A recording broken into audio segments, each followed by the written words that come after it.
the big issues we have in Africa is capacity building. Quite a number of areas we're still weak in terms of having the right manpower. And we know that climate change impacts many communities. And to do this, One Planet sort of came up with a program that brought both the young scientists and also the mentors, people who can mentor them.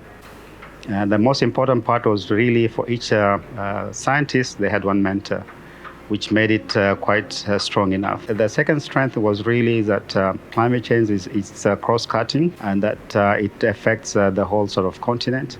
And they decided to have candidates from West Africa, East Africa, and Central Africa.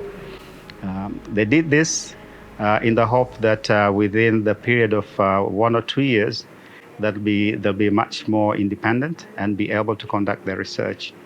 But what happened really is that over time, due to COVID, the program extended a bit. But the important output from this is that really the training that most of these youngsters had, we can see very valuable impacts and also progress. And some of the progress, many of the candidates were doing their PhDs. Some were doing their postdocs, and many of them never had chance to write proposal, or do research among themselves. This particular project really, the One Planet, gave them that particular platform. And from the meeting that we've had, we have seen tremendous results that many of us as mentors, we didn't expect. And this is a joy for many of us, is that really we can see that the program has succeeded. What we want to see is to see replication of this. And also what One Planet has done is those mentees now, they become mentors. And that's, I think, a very powerful way of moving, because all the lessons that they've learned, they can be able to impact it to their youngsters.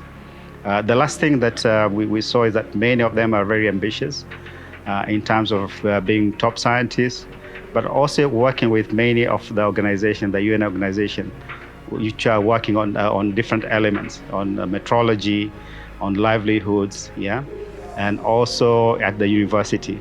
So we hope with this such an approach, that will come with a bigger number of scientists, especially from Africa, who can look at the problems that we have and be able to come up with solutions. I am Mohammed Yahya Said. I work with IUCN, with the African Elephant Specialist Group. Thank you.